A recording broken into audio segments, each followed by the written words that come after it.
eu falar uma coisa, professor Maurício. Quando eu fiz estomatologia na graduação, mais de 20 anos, tinha 2 dias. Um dia que era preservação, e era o dia inteiro de preservação. E agora eu vou fazer um paralelo com a pério, tá? Eu falo muito que a oportunidade da peridiária é que a gente ensina a fazer recorrência, acompanhamento, porque ninguém quer colocar 2 implantes no mesmo lugar, ninguém quer tirar siso mais de uma vez na vida, ninguém quer quebrar a cara no acidente mais uma vez da vida, operou, acabou. Mas assim, gente, lesão crônica, se tiver alguém que monitora, e aí assim, você ter um profissional de confiança que saiba monitorar, é uma baita de uma oportunidade, principalmente se está num centro onde não tem gente qualificada, não é verdade? Isso aí fazendo, você sabe que é sensacional, porque às vezes os pacientes de cirurgia, eles dizem exatamente isso. Doutor, gostei muito do senhor, estou muito contente, estou muito satisfeito, mas tomara que eu nunca mais me veja. Porque é um problema cirúrgico, né? Então, o cara quer operar, resolver aquilo ali, ele não quer mais te ver. E na estomatologia é justamente o contrário, porque como as lesões elas vão e voltam, ou você tem que fazer justamente o que tu comentaste do monitoramento para que casos não piorem, que lesões não evoluam, o paciente que justamente te vê, ele precisa de ti, ele precisa dessa pessoa. E olha só, mas a gente faz isso frequentemente, né? A gente vai fazer prevenção de mama, de próstata, de colo de útero, vai fazer de intestino, e aí essa questão de a gente dentista oferecer esse mesmo tipo de prevenção, os nossos pacientes já fazem para outras áreas, a gente deixa passar isso. Não faz. E vou dizer outra coisa, e a cidadezinha pequenininha que não tem para quem ver, né? Então vai cair no periodontista, e a gente se vira nos 30 e descobrir. Olha, tem algumas alunas minhas que estão fazendo isso e são endodontistas. Então, parece ser uma área mais distante ainda, mas não, né? Até porque o endodontista, o dia a dia de trabalho dele é informação também. E muito do que acontece é informação, né? E agora eu quero saber o seguinte, qual que é a lesão número 1 que mais tem? É a hiperplasia sem dúvida é a afta. A afta é disparado que mais tem.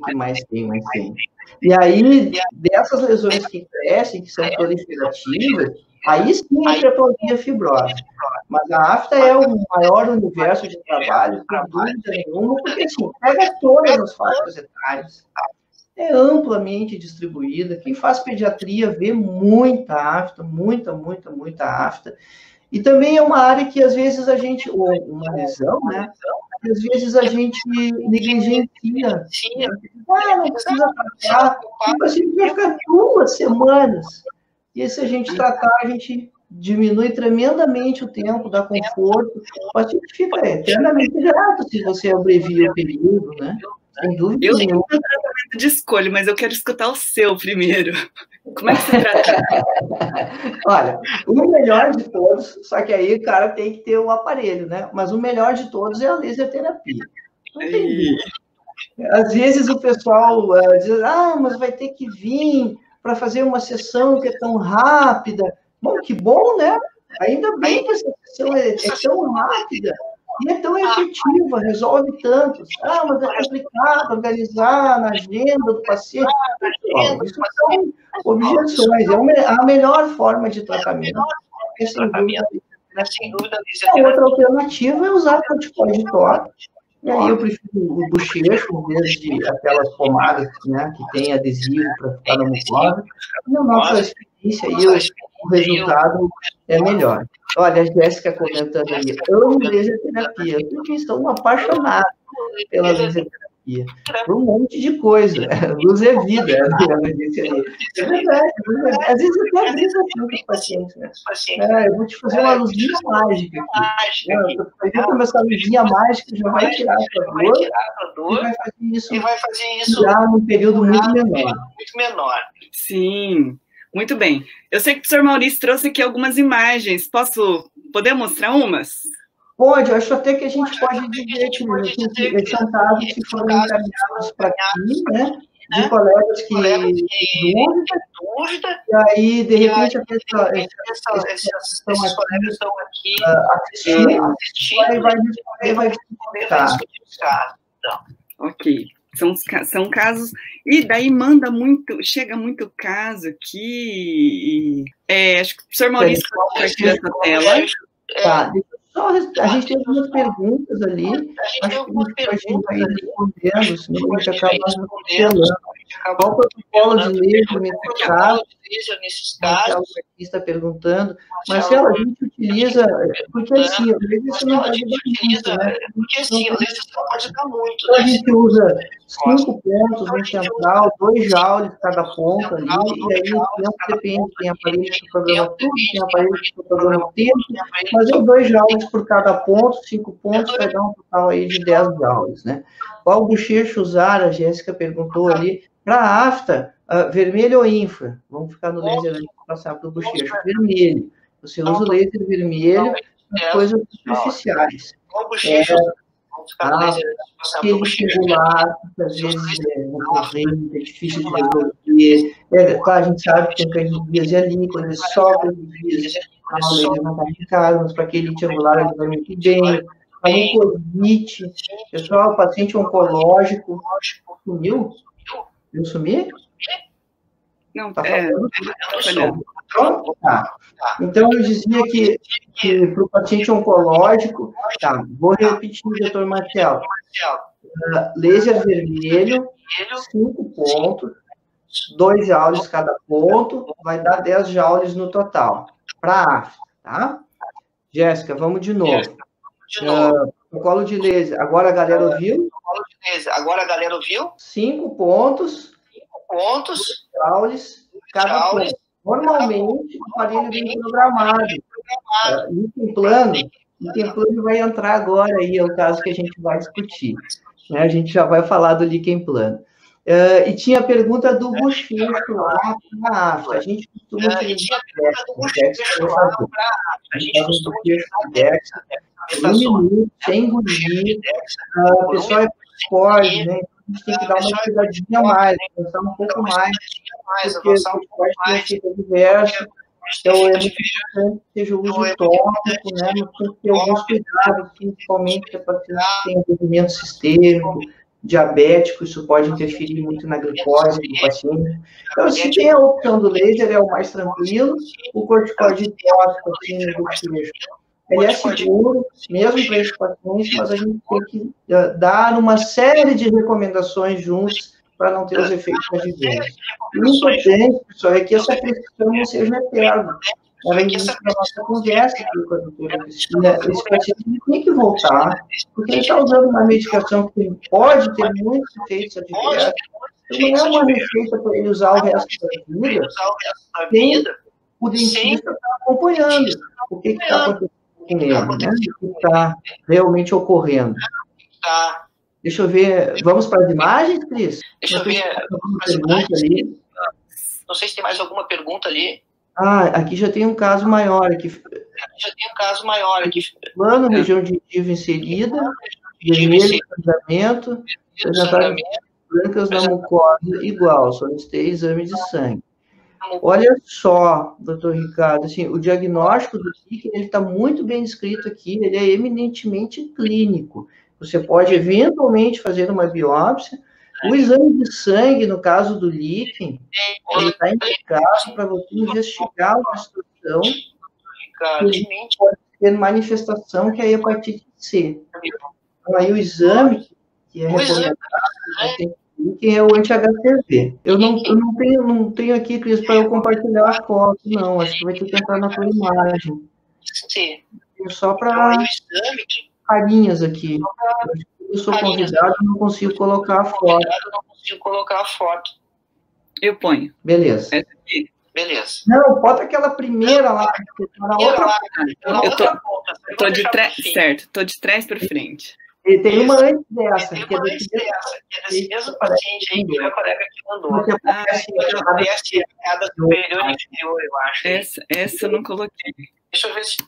Tá. Bom, a gente coloca ela aqui no... Então, esse é um paciente que tem líquen e que lá na porção posterior a gente vê dependendo da imagem que você está acompanhando no Face, lá no YouTube, tem umas setinhas sinalizando lá. Porque, olha só, preocupação ali na frente com a região da gengiva, mas você vê os outros sinais do líquen plano lá. E a gente, então, para a galera da pele, né, normalmente a gente descreve isso como gengivite descamativa, que é um termo genérico. E, na verdade, essas gengivites descamativas correspondem a várias lesões que, assim, pessoal, no nosso ponto de vista, assim, na nossa prática, não são casos simples, não.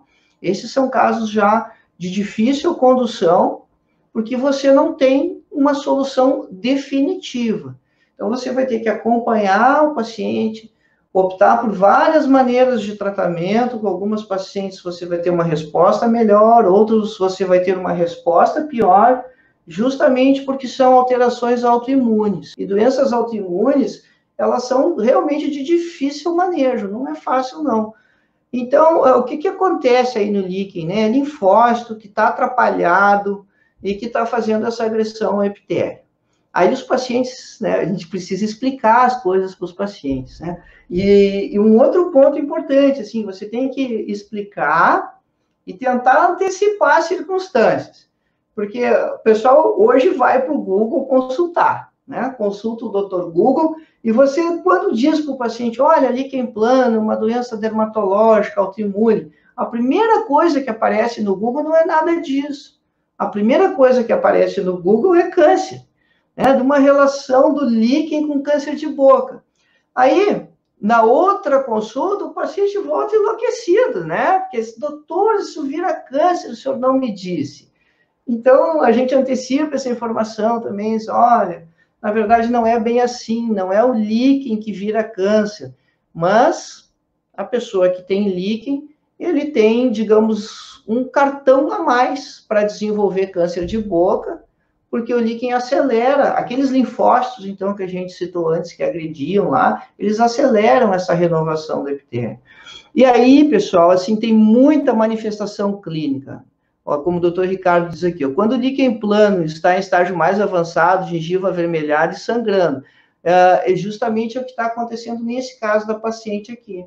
Então, olha só, a maioria dos pacientes, eles são assintomáticos, eles não têm queixa do líquen, porque eles têm aquela forma reticular. E aí, o que você vai fazer com esse paciente? Você vai mostrar a lesão para ele, vai explicar, né, que aquilo é autoimune, e aí os pacientes fazem outra pergunta sempre, Cris. Ah, mas então a minha imunidade está baixa? Não, não é a sua imunidade que está baixa.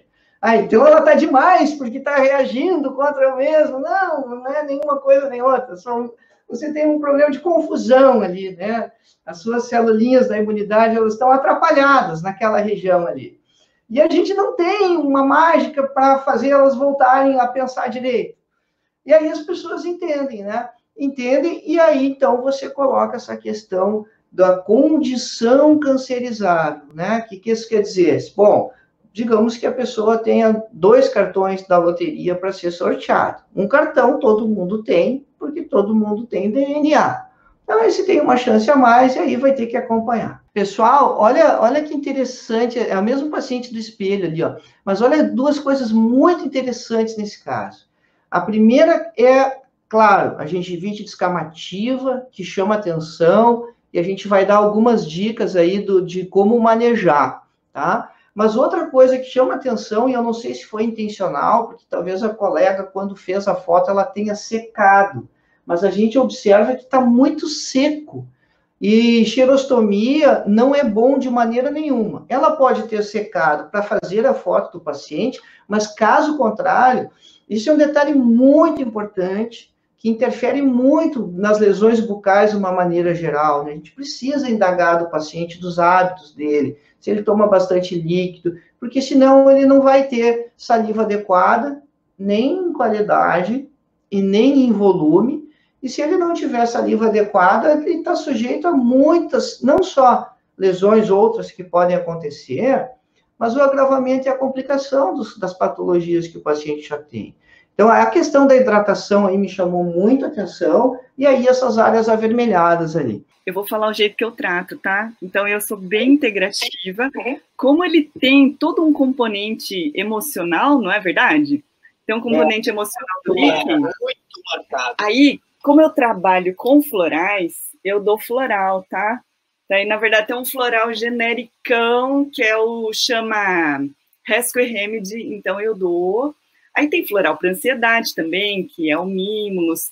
E como eu trabalho com acupuntura também, se o paciente tem alguma coisa que eu posso trabalhar com acupuntura, eu associo. Porque o líquen é uma situação que a gente não tem muita coisa para fazer. Como a gente não tem muita coisa para fazer, tudo que puder fazer para o paciente melhorar ajuda, né? Aí eu acho que se a gente conseguir colocar para o paciente, se o paciente estiver consciente que é da ansiedade dele, já é o primeiro ponto. Sabe por quê? De líquen. Porque, por exemplo, às vezes o paciente fala assim, doutor, eu vim aqui porque eu confio em você e eu estou esperando o tratamento. O paciente quer que eu traga fórmula mágica, que não vai ter. Mas eu já estou falando que não tem tratamento e nós vamos manejar isso, mas que isso está relacionado com o seu emocional. Aí eu pergunto assim, aí, o que acontece na sua vida? Ah, nada. Daí ele abre. Então, olha só como é importante essa questão do vínculo, né? Porque o paciente começa a contar as coisas quando ele está vinculado, quando ele está confiando na gente. Então, Cris, isso é outro ponto que é muito comum acontecer na estômato, é que você vê a alteração e você encaminha o paciente, você desvincula ele de você, né? E espera que ele vá desenvolver, eventualmente, esse vínculo com outro colega, com outro profissional, e isso é muito difícil. Por isso é tão importante que a gente tenha essa condição de poder acompanhar realmente o paciente, poder fazer o diagnóstico. Outra coisa, você tocou numa coisa, assim, bacaníssima, que é do vínculo, é para a gente não seguir o modelo exato da medicina, que assim, aí ele vai para um, daí ele vai para outro, ele vai para outro. Nós, da odontologia, nós trabalhamos num espaço muito pequeno. E nesse espaço muito pequeno para essa pessoa, a gente tem muito mais possibilidade de trabalhar de forma integrada. Pode ser equipe interdisciplinar, mas integrado. Agora, como você muito bem falou, se todo mundo puder agregar um pouco mais, a gente não perde o vínculo. Né? Eu adorei isso aí. Eu até costumo dizer, no início da jogada, assim, da conversa com o paciente de líquen, quando a gente está fazendo essa vinculação, o diagnóstico, eu digo para ele assim, olha, eu tenho uma notícia ruim para te dar, que não tem cura, mas eu também tenho uma notícia boa, isso não é nada mais grave, mais sério do que esse desconforto, essa coisa que está acontecendo ali. E aí já aproveita essa história do câncer que aparece no Google, para esclarecer para a pessoa, e aí eu digo para ela o seguinte, olha, nós estamos começando uma relação agora, eu e você aqui, que é pior do que um casamento, porque o casamento você pode separar, você vai no advogado, faz o divórcio, mas agora você está numa relação comigo que é um casamento sem separação, não tem jeito, você vai ter que vir aqui de tempos em tempos para eu conseguir te ajudar, efetivamente. E também não tem fórmula, né, Cris, para esses retornos, porque, como a gente falava antes, assim, tem pacientes que são assintomáticos, então essa pessoa ela pode ter um intervalo de tempo muito amplo, tem pacientes, então, que aconteceu esse evento na vida, e é sempre assim, tem um evento que aconteceu, né, 90% das situações são assim. Então, aquelas senhoras que estão viúvas, morando às vezes com os filhos, sem ocupação, né, que passam os dias todos iguais, nossa, essas senhoras fazem, assim, uns líquens muito intensos, assim, muito sérios, assim, muito de difícil manejo, assim, né, a gente vê que essa questão da ocupação mental, intelectual e atividade física junto, mas ajuda tremendamente a manejar esses pacientes. Eu queria comentar que, por exemplo, a gente tem isso muito claro para quem curte pério, que é o pessoal que está vendo aqui. Então, a gente na pério, a gente vai estar vendo periodicamente. Então, se o paciente tem líquen, a gente vai conseguir agregar, ele não precisa ir para outro especialista, se você entende, do manejo dela. Bom, primeiro, a gente precisa separar um pouco as coisas. Se é só língua geográfica, é uma questão. Se o paciente faz bruxismo e está fazendo as marcas por causa do bruxismo, é outra situação. Uma terceira hipótese é que ele tenha as fissuras, isso é muito comum de acontecer associado à língua geográfica. E uma outra hipótese é o paciente se morder. Então, vamos cada uma dessas, né? Vamos começar agora de trás para frente. Se o paciente se morde, e às vezes a gente se perde nesse diagnóstico, não reconhece essa situação, isso chama, tem um nome fresco em latim, né? Morsicatium. Então, se a pessoa morde a língua, é morsicatium linguorum, né? Se morde o lábio, é assim, né? Aquele costume assim. Morsicatium labiorum, né? Que fica mordiscando assim. Em todas essas circunstâncias, pode morder a bochecha também, e na bochecha é onde é mais evidente, assim, ficam placas brancas que descamam. Às vezes a gente até se perde, pode pensar que é cândida, mas não, é do hábito do fazer o mordiscamento. Então, se o paciente faz o mordiscamento, a gente precisa identificar essa questão de estar sangrante, talvez, por isso eu lembrei do mordiscamento. Então, a orientação de hábitos. E na orientação de hábitos, é muito legal esclarecer para o paciente e pedir para que ele peça para as pessoas que convivem com ele ajudarem. Então, colega de trabalho, família, olha, se você perceber que eu estou mordendo, porque as pessoas fazem isso inconscientemente, normalmente, né? Então, ajuda bastante no manejo.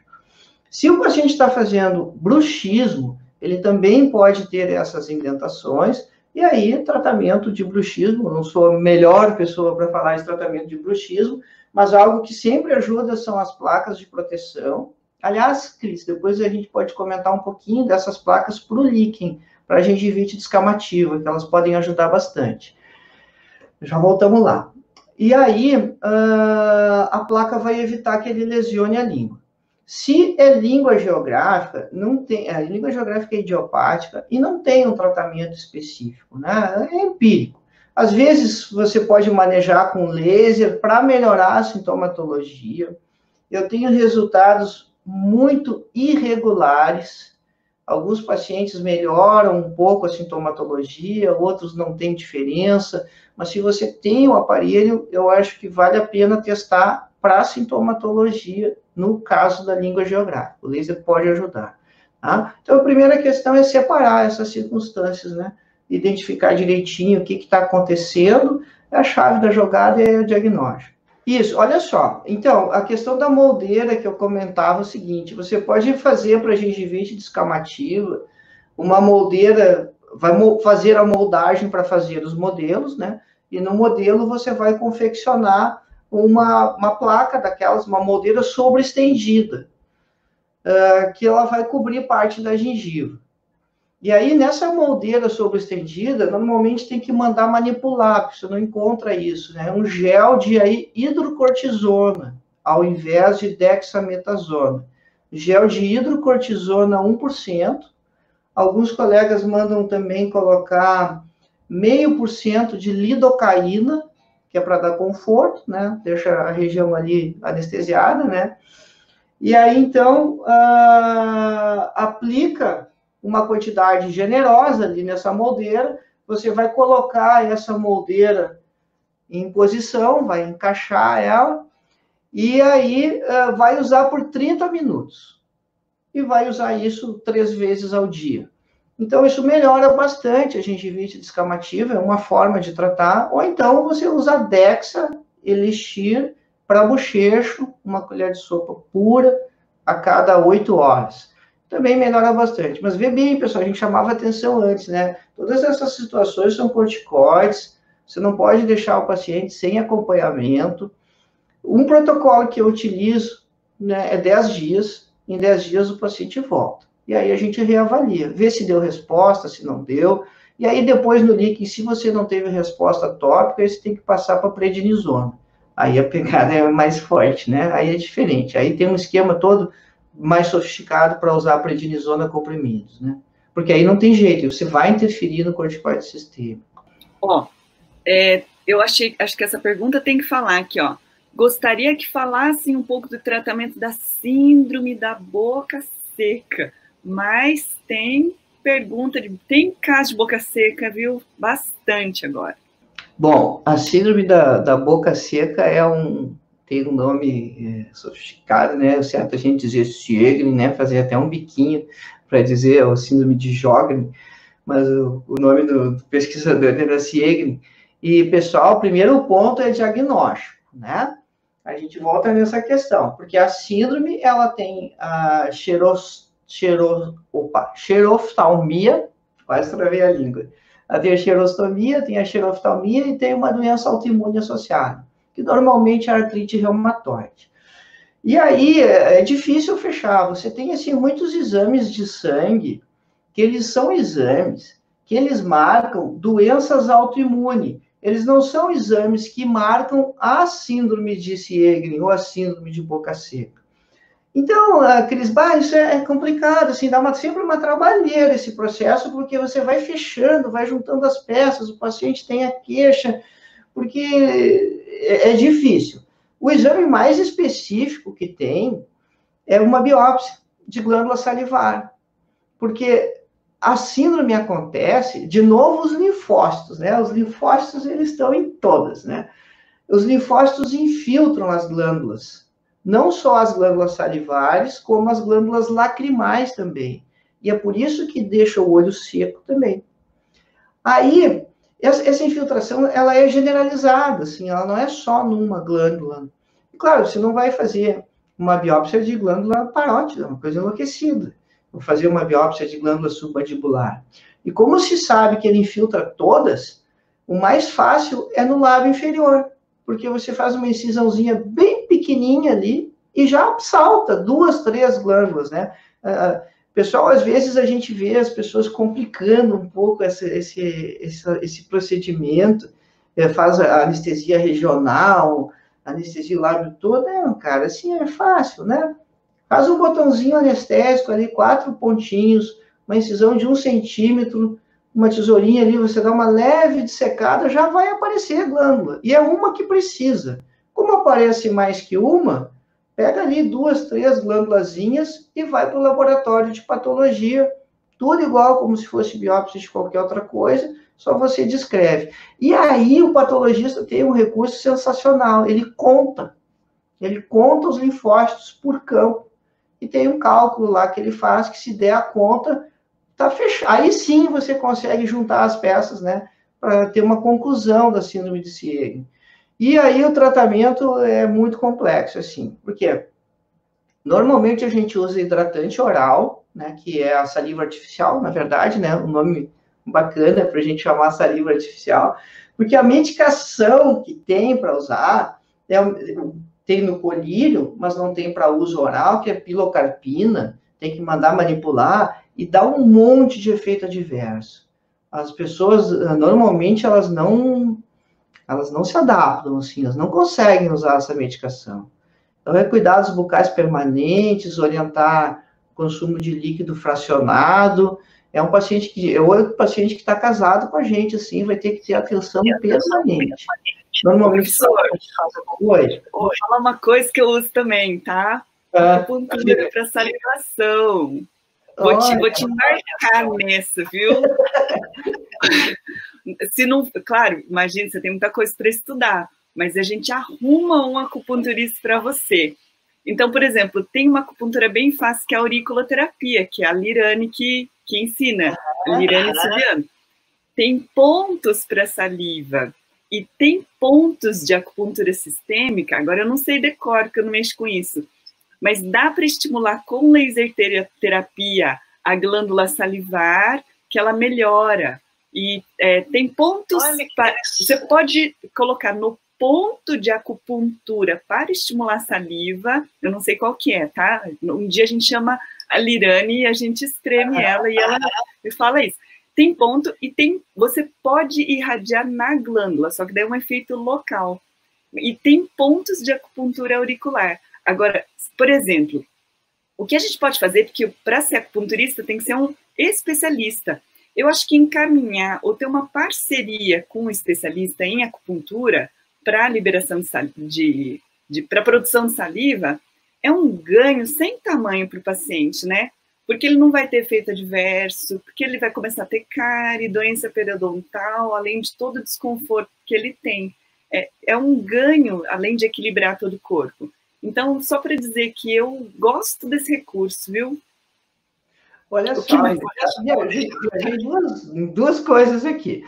Primeiro, eu vou falar com a minha acupunturista, que eu tenho, às vezes, um ombro que me incomoda, eu vou lá, eu sou fã. Eu nunca conversei com ela sobre isso. Na verdade, a minha acupunturista, ela é uma médica mastologista, que está cada vez fazendo menos mastologia e fazendo mais acupuntura. Está mudando um pouco o foco de atuação dela.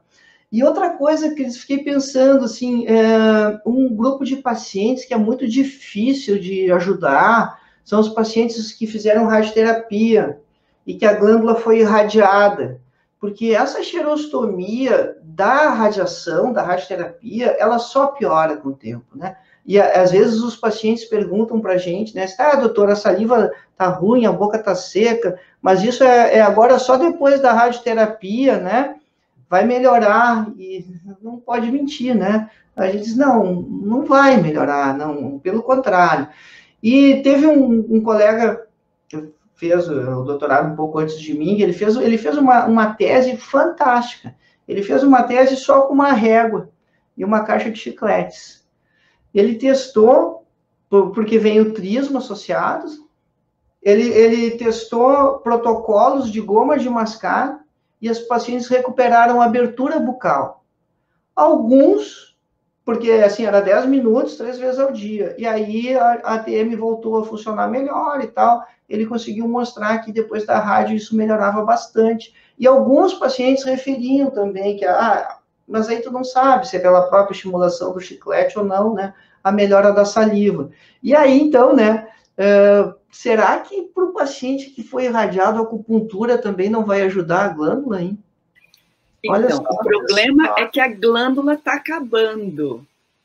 E para cada paciente é um tamanho de dano. Aí que tá, né? Mas, por exemplo, se você está dizendo que esta atrofia é progressiva, acho que vale a experiência clínica para dizer isso.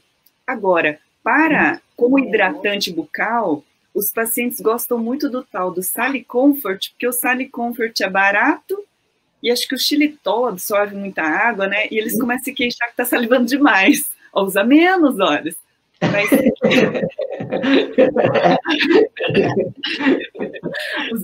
e ajuda porque é muito desconfortável. Mais desconfortável ainda é o risco da cárie radicular. E a outra coisa que é o recurso da pele é o dentifrício com zinco para ajudar a remineralizar dentina. É o que tem é o Prevent e o Periogard. Claro, tudo dentro das suas limitações, mas dentro de um paciente todo cheio de complicações, acho que é o que a gente pode fazer para melhorar, né? É sim. O doutor Ricardo tinha uma pergunta ali sobre a moldeira da hidrocortisona 3 vezes ao dia, 30 minutos, né, doutor Ricardo? Doutora Vera Magalhães é sempre conosco, ao redor da glândula, 3 joules por ponto. Interessante, eu não testei ainda o laser para esses pacientes de xerostomia, pintou uma dica importante ali, ó. O infravermelho ao redor da glândula, 3 joules por ponto. Ó. Vamos testar, com certeza. Vamos mostrar aquele outro caso ali, Cris, que tinha um aumento de volume ali, uma colega mandou um caso grande ali, que eu acho que vale a pena a gente comentar. Isso, na seta ali, na seta azul, não sei se aqui no Instagram está aparecendo a seta, você vê que ele tem um aumento de volume extrabucal, e ele tinha esse aumento por dentro da boca também. E a colega perguntou, isso poderia ser um lipoma ou não, mas eu queria fazer um comentário a respeito dessa questão do diagnóstico das partes moles, que às vezes a gente não sabe que exame a gente pode usar. Né? Às vezes o paciente tem nódulos que estão submandibulares, tem nódulos na região jugal, às vezes tem linfonodos que ficaram de algum outro processo inflamatório há mais tempo, tem aumento de volume na região da parótida, e a gente fica meio perdido, né? Que você palpa aquilo ali. E, pessoal, assim, um recurso muito fácil da gente solicitar é ultrassonografia. que dificilmente a gente utiliza e solicita. Então, é um exame que ele é relativamente barato, é muito mais barato que uma Conibin, por exemplo. Beleza. Então, pessoal, assim, a ultrassonografia, a gente não tem que saber interpretar aquele chuvisqueiro, porque ali não tem anatomia nenhuma. Quem faz essa interpretação é o profissional quando ele executa o exame. Então, a gente não precisa ter medo de solicitar a ecografia, a ultrassonografia, porque aquelas imagenzinhas ali, aquilo é só para inglês ver. O que vale é o laudo. Então, todo mundo é alfabetizado, né? É fácil, é só ler o que o colega descreveu ali no laudo. E nos esclarece tremendamente, né? Você sabe... Então, pessoal, você sabe se o conteúdo é líquido, então você sabe se é um cisto ou não, ele vai descrever isso, ele pode medir, ele consegue perceber se é gordura ou não, se é um tumor que é sólido, se é um tumor que tem infiltração. Então, a ultrassonografia é um exame muito rico. Esse era um caso que a colega tinha dúvida se era um lipoma. Lipoma na boca é raro, aparece, mas é raro. Sempre aparece nos cursos, né? A galera sempre fala de lipoma como tumor benigno na boca, mas é raro de aparecer. É difícil, estatisticamente. E aí, como é que a gente pede a ultrassonografia? É simples, no receituário você só tem que explicar bem a área que você quer. Né? Se você é muito inespecífico, assim, você quer uma área do submandibular e você coloca ali ultrassonografia cervical, só isso, o médico ele vai olhar a tireoide, vai olhar a glândula e talvez não vá pesquisar aquilo que você quer ver. Então, explica bem direitinho qual é o lado, onde é que está o nódulo, e o mais importante de tudo, informa para o paciente, diz isso para ele. Olha, você vai fazer um exame, que é importante nesse exame, não é aquelas imagens que você vai trazer, que nem é a radiografia. Não, nesse exame é importante o que o médico vai ver na hora. Então, você precisa mostrar para o médico. Né? Diz para eles, olha, eu quero ver isso aqui, aí o médico vai olhar ali, vai medir, vai fazer uma descrição bem legal e nos tira muitas dúvidas. Casos que às vezes a gente fica em dúvida, nódulos menores, esse aí é grande, tem que operar, não tem dúvida, né? Mas nódulozinhos menores, que às vezes são linfonodos, a gente pensa, e aí, opera o paciente, não opera, está mais perto da boca, está mais perto da pele, vou ter que cortar a face para chegar nisso aí, tudo isso a ecografia esclarece, assim, é rápido, não é invasivo, não tem radiação envolvida, e dá muita tranquilidade para a gente, muita segurança no diagnóstico. Então, é uma coisa que o dentista deve usar bem mais, assim, só ajuda. Beleza. Então, convidar todo mundo que, caso não me conheça, e eu acho que a maioria das pessoas que estão aqui ainda não me seguem, não me acompanham, tem perfil no Instagram, no Facebook, no canal do YouTube, e tem um canal do Telegram. Todos os dias tem conteúdo de diagnóstico voltado para a clínica. Não vai ter lá aquela questão de lâmina, foto no programa, não. É para quem está no mocho atendendo, para quem está no consultório que você precisa resolver os casos do seu paciente que está sentado ali. Então, o nosso conteúdo é todo voltado para isso, né? Olha o comentário da Monique ali. Eu gostaria de fazer especialização em estomatologia. Vai ser difícil você achar um curso de especialização em estomatologia. São muito poucos. Por isso que a gente oferece esse conteúdo e a gente tem um programa de treinamento. Esse programa de treinamento chama Curar Transforma, Descomplicando a Estômago, aonde, além de todo o conteúdo, então, de diagnóstico das lesões, de como orientar esses raciocínios, esses processos, a gente faz o assessoramento dos colegas também, assessoramento pessoal, né? Faz parte do nosso programa ajudar diretamente quem está atendendo. Então, os colegas mandam os casos, a gente discute, o grupo todo de alunos, todo mundo recebe informação do caso do colega, porque uma das melhores maneiras de você aprender estômago é vendo caso. Então, no curso eu mostro tudo que eu tenho de caso, mas também os casos que são dos colegas a gente vai manejando junto, vai discutindo junto.